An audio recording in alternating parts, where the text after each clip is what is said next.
अभी अभी न्यूज आई है कि Rashford is moving to Barcelona, जो कि एक लोन मूव होने वाला है एंड इसके बाद बार्सिलोना की टीम के अंदर और भी ज्यादा डेप्थ आएगी, जिसकी वजह से 2025-26 के लिए जो भी तुम होप कर रहे हो तुम और भी ज्यादा ऑप्टिमिस्टिक हो सकते हो। लेकिन आज की वीडियो के अंदर हम बात करेंगे कि आखिरकार ये बार्सिलोना की टीम अरेंज कैसे करेगी आफ्टर जॉन गार्सिया आया जो कि हमारे नए गोलकीपर है, उसी के साथ रैशफोर्ड आए जिनकी पोजीशन हमें लेफ्ट विंग पर साइड करनी है जहाँ पे करंटली रफीनिया खेल रहे हैं एंड उसी के अलावा जो रोनी आए उनका भी हम कैसे इन सब के अंदर सेटल करेंगे। क्या इन सारे प्लेयर्स को हम लाइनअप के अंदर खिला भी पाएंगे या फिर रैशफोर्ड को खरीदना या लोन मूव पे लाना एक ज्यादा अच्छा मूव नहीं है, सबको आज की वीडियो के अंदर डिस्कस करेंगे।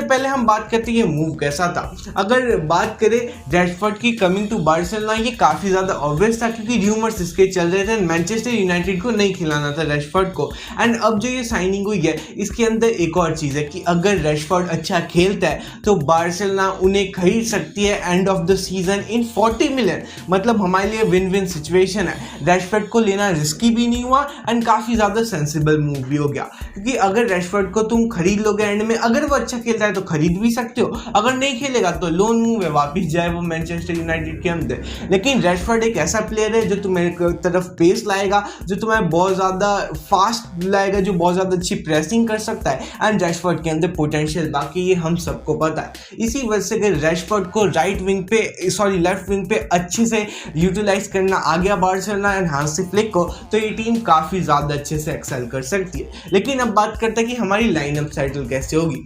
सबसे पहले मैं बोलता हूँ जो हमने 3 प्लेयर लिए हैं उनमें से 2 प्लेयर को हम खिलाएंगे। रॉनी को हम अभी बेंच पे रखेंगे। रॉनी अच्छे प्लेयर है लेकिन उतनी उनकी जगह नहीं बनती है इस लाइनअप के अंदर, उतना भी वो ज्यादा अच्छे प्लेयर नहीं कि उनकी लाइनअप में मैं जगह बनाऊं। इसकी वजह से जॉन गार्सिया को तुम कंफर्म रख लो गोलकीपर की पोजीशन में। अब जो हमारी डिफेंस है वो बिल्कुल सेम, मुझे नहीं लगता है डिफेंस के अंदर कुछ भी चेंज करना है। वैसे भी बार्सिलोना के प्लेयर को खरीदा नहीं है तो वैसे ही चेंज नहीं हो पाएगा। लेकिन अब मिडफील्ड एंड अटैकिंग के अंदर चेंज होंगे क्योंकि अब आ चुका है रैशफोर्ड। अब इस जो पिछला सीजन था इसके अंदर जो हमारे टॉप 3 प्लेयर थे आगे को अटैक करते थे, जो मेन हमारे स्ट्राइकर थे वो थे लेवेंडोस्की, उसके बाद हमें राइट विंग पे दिखते थे Lamine Yamal and left wing पे दिखते थे रफीनिया। अब ये जो पोजीशन थी काफी अच्छी थी एंड मिडफील्ड पे हमारे वर्क करते थे पेद्री एंड दे जॉन्ग। लेकिन अब ये चीज कैसे बदलेगी वो मैं तुम्हें एक्सप्लेन करता हूँ। अब तुमने देखा होगा कि जब तुम रफीनिया को खेलते हुए देखते हो वो बहुत ज्यादा ट्रांजिशन करता है, कभी वो खुद ऐसे स्ट्राइकर की पोजीशन में आ जाता है क्योंकि वो लेफ्ट विंगर नहीं है, वो काइंड ऑफ एक स्ट्राइकर है जो कि राइट विंग के अंदर भी चेंज हो सकता है। मतलब रफीनिया बहुत ज्यादा फ्लेक्सिबल प्लेयर है। तो मैं पहला जो मेरा वेरिएबल है वो ये है कि तुम रफीनिया को सेंट्रल अटैकिंग मिडफील्डर बना दो क्योंकि वो वैसे ही बीच में स्ट्राइकर की पोजीशन में जाता है। और रैशफोर्ड परफेक्ट जो रैशफोर्ड की पोजीशन है वो है लेफ्ट विंगर क्योंकि लेफ्ट विंग पे ज्यादा प्रेशर भी नहीं रहेगा, पेस का बहुत अच्छे से यूज हो जाएगा, वो काउंटर अटैक्स कर सकता है। और अगर तुम उनको स्ट्राइकर की रखने की कोशिश कर रहे हो तो थोड़ा ज्यादा रिस्की हो जाएगा। हो सकता है अगर उनके अंदर इतनी अच्छी गोल स्कोरिंग एबिलिटी नहीं हो पाई तो पूरी बार्सिलोना टीम को सफर करना पड़ेगा। इसकी वजह से मैं बोलूंगा रैशफोर्ड को तुम खिलाओ लेकिन लेफ्ट विंग पे खिला सकते हो। अब बात करते हैं सेकंड वेरिएबल की। अगर तुम्हें लगता है कि रफीनिया की पोजीशन बदलने की वजह से उसकी जो जितनी अच्छी हमने एबिलिटी स्किल्स इस सीजन के अंदर दिखी है वो अब नहीं देख पाएंगे क्योंकि रफीनिया की बदलना पोजीशन थोड़ा रिस्की हो सकता है अभी वो अपने प्राइम के अंदर आए, अगर उनकी पोजीशन बदल दी जाए तो हो सकता है वो इतना अच्छा ना खेले। तो मैं दूसरा वेरिएबल बताता हूँ। अब लामिन यामाल को तुमने मेसी से कंपेयर कर ही लिया है एंड तुम बोल रहे हो फ्यूचर मेसी बन सकता है तो उन्हें खिलाओ मेसी की पोजीशन पे। ऑब्वियसली राइट विंग भी बहुत अच्छी पोजीशन है जहाँ पे लामिन यामाल ने अच्छा खेला है, लेकिन व्हाट इफ लामिन यामाल को सेंट्रल अटैकिंग मिडफील्डर बना दिया जाए, मतलब उन्हें फॉल्स नाइन की तरह तुम खिला सकते हो लेवेंडोस्की से थोड़ा ही पीछे क्योंकि लेवेंडोस्की के पास कभी कभी पेस कम हो जाता है, उनकी एज ज्यादा है। तो लामिन यामाल एक स्ट्राइकर भी बन सकता है एंड मेनली एक प्लेमेकर बन सकता है। वो पूरे मिडफील्ड, पूरे स्ट्राइकर एंड पूरे अटैक को अपने हाथ में रख सकता है। ऐसा काम बहुत कम ही प्लेयर ने किया है, या तो रोनाल्डिनो ने किया था या मेसी ने किया था एंड अब लामिन यामाल के पास मौका है क्योंकि उसने इतना ज्यादा अच्छा खेला।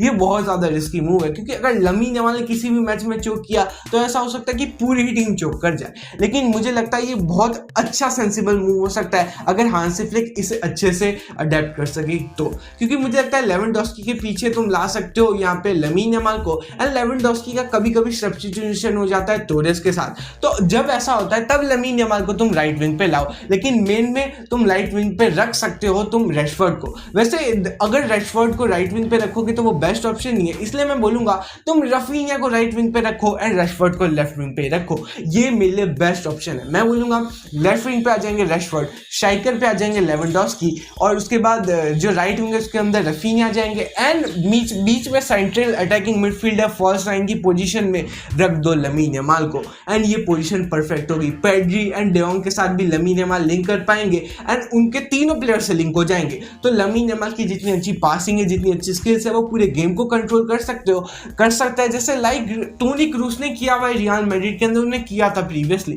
वैसा अगर कर लेता है लमीन यमाल तो टीम बहुत अच्छा खेल सकती है। अब ये तो टेक्टिकल डिस्कशन था, अब बात करते हैं दो और जो हमने प्लेयर्स खरीदे उसके बारे में।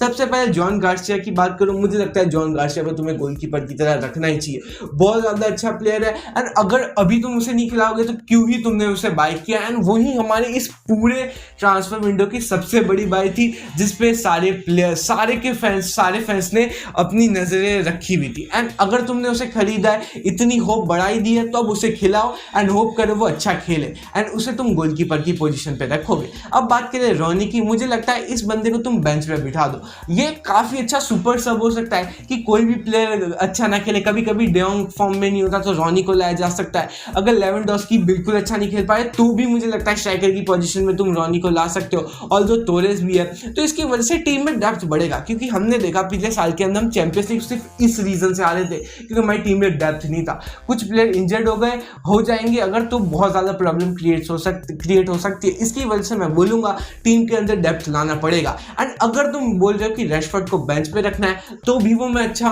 बोल सकता हूँ ऑप्शन है, क्योंकि रैशफोर्ड को बेंच पे रखने की वजह से तुम हमेशा मैच के अंदर रैशफोर्ड को खिला सकते हो सकता है स्टार्टिंग में ना खिलाओ लेकिन तुम ट्रांजिशन कर सकते हो सकता है लेवेंडोस्की से सब करो, हो सकता है रफीनिया से सब करो, लेकिन मुझे लगता है उसमें रैशफोर्ड का पूरा पोटेंशियल रीच करना थोड़ा मुश्किल हो जाएगा। इसलिए मैं बोलूँगा जो मैंने सेकंड नंबर पे वेरिएबल बताया जिसके अंदर लेफ्ट विंग पे वो है रैशफोर्ड, वही परफेक्ट रहेगा। वैसे इन सारे में तुम्हारी क्या ओपिनियन है, let me know in the comments.